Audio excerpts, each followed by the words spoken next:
Maka dalam konteks seleksi guru P3K ini atau seleksi guru aparatur sipil negara atau ASN untuk tahun 2021 ini, sebenarnya yang kita juga lihat bahwa akan membenahi 3 hal pada saat yang bersamaan. Pertama, tentang perbaikan tata kelola guru, penyelesaian isu guru honorer, dan reformasi birokrasi dengan peningkatan kualitas layanan publik oleh aparatur sipil negara. Nah, berdasarkan data pokok pendidikan, kita mengestimasi kebutuhan guru di sekolah negeri sudah mencapai saat ini 1 juta guru. Nah, dengan rekrutmen guru melalui skema ASN P3K yang tadi sudah dijelaskan, ini solusi yang kita lihat bisa dilakukan dengan secepatnya pada saat ini, atau jangka pendek tadi yang disampaikan oleh Pak Hari, kita dapat mendorong untuk produktivitas aparatur sipil negara dengan SDM yang berkualifikasi, kompetensi, dan kinerja baik, untuk meningkatkan kualitas layanan publik, terutama kepada murid-murid dengan kualitas SDM ASN yang baik, dan memperjelas status guru. Jadi ini yang penting sekali dengan menjadi aparatur sipil negara dan meningkatkan kesejahteraan guru, karena gaji dan tunjangannya itu sebenarnya sudah setara dengan PNS. Kebutuhan guru secara nasional juga bisa kita penuhi dan bisa lebih terdistribusi dengan lebih baik. Selanjutnya, kita membuka kesempatan, ini sudah disampaikan juga, guru honorer termasuk guru-guru ex-THK 2, lulusan PPG yang saat ini tidak mengajar untuk mendaftar dan mengikuti ujian seleksi guru P3K. Kami sangat ingin membantu dan mendukung guru-guru kita, guru-guru honorer untuk bisa sukses dalam proses ini. Karena itu kita dukung dengan sebuah ekosistem belajar, materi-materi yang saat ini sedang disiapkan oleh Kemendikbud untuk membantu kesiapan para guru honorer untuk bisa mengikuti ujian seleksi guru P3K ini. Dan kita memberikan kesempatan untuk mengikuti ujian seleksi sampai 3 kali, sehingga terus ada kesempatan untuk belajar lebih, kalau seandainya belum berhasil, untuk belajar kembali dan bisa untuk mengikuti seleksi di percobaan kedua atau percobaan ketiga. Dan semua biaya seleksi ditanggung oleh Kemendikbud, sehingga tidak ada pemerintah daerah yang terhambat dalam pelaksanaan ujian karena keterbatasan anggaran. Yang mungkin terpenting untuk para calon-calon pendaftar nanti untuk mengecek linearitas dari kualifikasi mereka, karena ini diperlukan nanti pada saat mendaftar, Pak Ketua.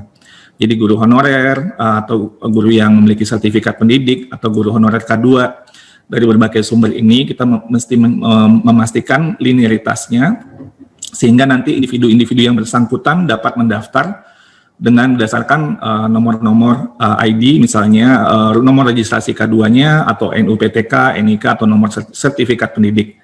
Dan ini akan dilakukan dengan sistem aplikasi di GTK di Kemendikbud. Lanjut. Ini sudah dijelaskan oleh Pak Harmen tadi panjang lebar, saya lanjut aja. Silakan ke slide yang selanjutnya.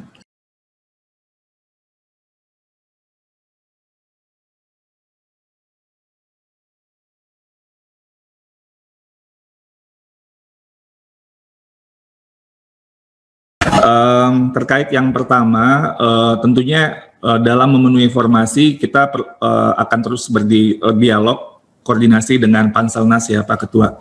Artinya formasi ini kita sudah tahu, kita sudah identifikasi kebutuhan, peta kebutuhan guru-guru kita seperti apa. Namun tentunya kalau belum maksimal di tahun ini, itu harus terus diperjuangkan untuk tahun-tahun berikutnya atau masa-masa berikutnya sehingga bisa terpenuhi. Pada saat yang sama, menurut kami juga kita perlu untuk terus mendorong guru-guru baru tentunya ya, karena sebenarnya kalaupun semuanya ada, seperti tadi data yang ada Pak Ketua, kita masih kekurangan 275.000 guru gitu ya. Jadi pada saat yang bersamaan kita juga perlu untuk terus melakukan intensifikasi dari calon-calon guru baru, sehingga kita bisa memenuhi formasi guru atau kebutuhan guru real kita yang ada di sekolah-sekolah negeri, supaya anak-anak kita bisa mendapat pelayanan dengan lebih baik tentunya Pak Ketua. Terkait dengan afirmasi, mekanisme yang pada saat ini tentunya kan mekanisme untuk rekrutmen aparatur sipil negara Pak Ketua, dengan formasi guru ASN P3K ini. Berarti memang ada tahapan seleksi yang perlu dilalui dari kompetensi teknis, manajerial, sosiokultural, dan juga wawancara. Namun dari kami untuk terus mendukung para guru untuk bisa mempersiapkan diri untuk belajar, dan ini memang membutuhkan semangat ya Pak Ketua untuk bisa secara bersama-sama gitu ya. Tadi makanya kita juga memikirkan bagaimana untuk membangun semangat ini, seperti ada komunitas belajar nanti, jadi belajarnya nggak usah sendiri-sendiri, jadi bisa mungkin ada kelompok-kelompok, apakah itu secara luring atau daring, itu bisa fleksibel sehingga memperbesar untuk bisa siap, karena ini ketentuan yang nanti dilihat kan sebenarnya syarat untuk minimal untuk bisa lolos Pak Ketua, bukan guru yang paripurna gitu ya, tapi guru yang levelnya level yang masih tidak terlalu tinggi gitu ya. Jadi sebenarnya ini minimal sebenarnya Pak Ketua. Demikian mungkin penjelasan dari saya. Terima kasih. Assalamualaikum warahmatullahi wabarakatuh. Terkait dengan pendaftaran, saya ingin mengklarifikasi sekali lagi bahwa semua guru honorer, baik negeri dan swasta, itu berhak untuk ikut seleksi P3K. Dan jumlah guru yang kita lihat potensinya tentunya ada 742 ribu yang ada di negeri dan sekitar 800 ribu lebih yang ada di swasta. Lalu yang kalau mereka nantinya direkrut menjadi P3K tentunya bisa mengikuti seleksi PNS sesuai dengan syarat CPNS, dan formasi CPNS sekali lagi kita tekankan tetap akan dibuka untuk guru. Jadi isu-isu yang mungkin berkembang sebelumnya yang mungkin menimbulkan apa tadi istilah dari Pak Putra itu mungkin keresahan gitu ya, itu mungkin bisa kita klarifikasi di sini. Lalu pendaftaran kalau tidak ada NUPTK bisa menggunakan NIK. Jadi sebenarnya ini juga sebuah hal yang untuk memudahkan. Tadi ada catatan bahwa NUPTK menjadi ganjalan. Saya ingin menegaskan lagi di sini, kalau NUPTK-nya tidak ada bisa menggunakan NIK. Karena kami pun juga tahu NUPTK juga hal yang bisa menjadi kendala nantinya. Apa yang bisa sama-sama kita lakukan tentunya menguatkan semangat untuk para guru-guru kita untuk mempersiapkan diri untuk melakukan seleksi ini. Nah, khususnya bagi kami di Kemendikbud, mungkin memang ada kita ingin mengakui pengabdian para guru-guru kita yang sudah lama berjuang dan mengabdi.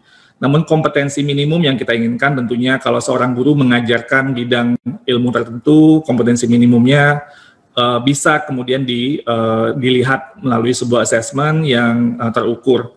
Ini yang menjadi juga salah satu syarat dari mekanisme ASN P3K. Dan ini yang ingin kita sebagai sebuah profesi yang ingin kita terus layanan profesinya kita pastikan bahwa itu sudah kemampuan minimumnya, bukan yang harus yang paling baik ya, tapi minimumnya itu sudah terpenuhi. Tentang ini juga mungkin ada kekhawatiran dalam persaingan dengan guru-guru honorer yang ada yang tua, ada yang muda.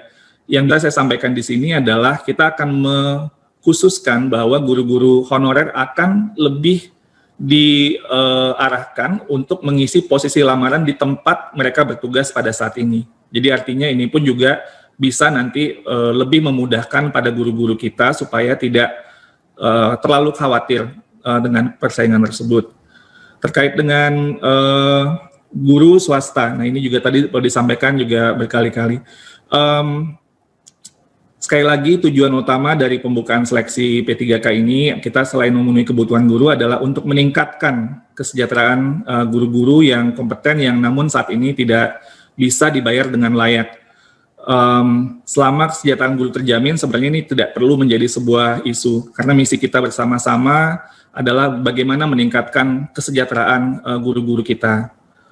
Dari data mungkin yang bisa kami sampaikan dari Kemendikbud, data verifikasi yang tadi di salah satu slide saya bisa kita lacak bahwa pada saat ini memang sekolah swasta ada yang guru-guru dari sekolah swasta ada yang melakukan verifikasi, artinya mungkin bersiap-siap untuk melakukan pendaftaran, namun relatif kecil karena pertimbangan kami faktor fasilitas yang mungkin relatif lebih baik di sekolahnya pada saat ini. Sekolah inklusi adalah sekolah normal atau reguler yang menyelenggarakan pendidikan pembelajaran bagi peserta didik yang memiliki kebutuhan khusus. Guru yang mengajar atau mendampingi mereka itu dinamakan guru pembimbing khusus atau GBK. Formasi guru pembimbing khusus ini sudah termasuk dalam perhitungan kami dengan satuan induk atau satuan pangkalnya ada di sekolah luar biasa. Jadi guru yang pembimbing khusus yang memiliki satuan induk di sekolah luar biasa dengan penugasan di sekolah reguler juga sudah termasuk dalam formasi yang dihitung pada saat ini. Khusus untuk guru pendidikan agama Islam, kami saat ini sedang dalam proses koordinasi tentunya dengan Kementerian Agama, karena dari Peraturan Menteri Agama Nomor 16 Tahun 2010 tentang pengelolaan pendidikan agama pada sekolah, Pasal 14, itu pengadaan guru pendidikan agama itu ada di Kementerian Agama. Jadi ini kita ingin melakukan proses pemetaan kebutuhan dan rekrutmen guru-guru agama di sekolah-sekolah negeri, supaya ini juga bisa didorong ke depannya sebagai bagian dari rekrutmen guru.